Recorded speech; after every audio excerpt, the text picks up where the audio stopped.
5 cara brilian agar tetap fokus belajar meski berada di rumah.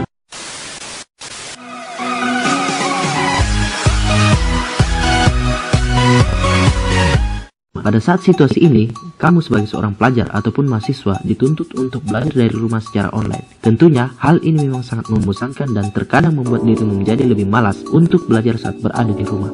Sebab, ada banyak sekali godaan yang datang saat ingin belajar di rumah dan akhirnya membuat kamu tidak fokus. Nah, berikut akan ada ulasan mengenai 5 cara brilian agar tetap fokus belajar meski berada di rumah. Yuk simak ulasan berikut ini.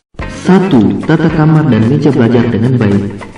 Cara pertama yang bisa kamu lakukan agar tetap fokus belajar meski belajar di rumah adalah membuat nyaman ruangan yang menjadi tempat belajarmu. Dalam hal ini tentu saja adalah kamar pribadi kamu. Sebab, kamar yang bersih dan nyaman akan membuat suasana pikiran pun menjadi tenang. Dengan begitu, dirimu pun akan bisa belajar secara fokus. Karena saat kamarmu berada di kondisi yang sangat berantakan, otomatis fokusmu akan terpecah belah antara ingin belajar dan membereskan kamar.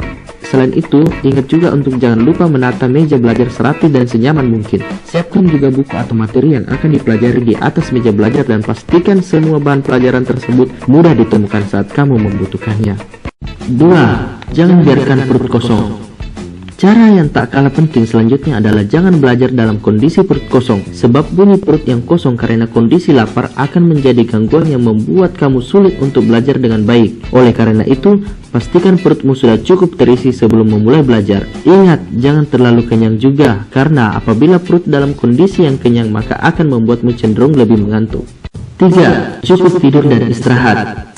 Memang sudah menjadi suatu kebiasaan bagi mahasiswa atau pelajar ketika belajar di rumah pasti akan cenderung capek mengantuk. Hal ini memanglah wajar karena belajar butuh energi dan pikiran yang jauh lebih besar. Oleh karena itu, ketika energi sudah mulai berkurang, maka tubuh pun meresponnya dengan memunculkan rasa ngantuk. Hal itu yang menjadi pertanda bahwa tubuhmu harus beristirahat. Dengan begitu, kamu harus pastikan dirimu memiliki waktu istirahat dan tidur yang cukup. Jangan karena waktu tidur yang kurang membuat diri menjadi kurang fokus saat belajar dan tidak memahami materi yang diajarkan.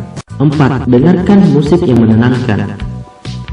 Telah terbukti bahwa musik atau suara-suara yang menenangkan juga bisa menjadi alat bantu untuk bisa meningkatkan fokus. Cobalah pilih musik yang menenangkan dan lembut didengar di telinga. Ingat, jangan mendengarkan lagu-lagu favorit, sebab kecenderungannya justru akan lebih fokus kepada lagu tersebut ketimbang materi pelajaran, membuat pikiranmu menjadi mudah teralihkan dan memilih menyanyikan lirik dan lagu tersebut. Kamu juga bisa mendengarkan suara alam seperti kicauan burung, gemercik air, atau suara hujan. Pasalnya, suara-suara menenangkan ini akan mampu membuat kamu lebih fokus untuk belajar. 5. Konsumsi air putih sesuai kebutuhan. Mengkonsumsi air putih yang cukup memang terbukti mampu meningkatkan fokusmu, sebab jika tubuhmu kekurangan cairan, maka dirimu akan sulit fokus kepada pelajaran yang sedang kamu pelajari dan bisa menurunkan konsentrasimu. Oleh karena itu, pastikan jika dirimu telah mengonsumsi air mineral yang cukup agar kegiatan belajarmu dapat berjalan dengan lancar dan tanpa kendala. Nah, itu tadi ulasan mengenai 5 cara brilian agar tetap fokus belajar meski berada di rumah. Yuk tetap terus semangat belajar meski harus belajar dari rumah. Salam YouTube.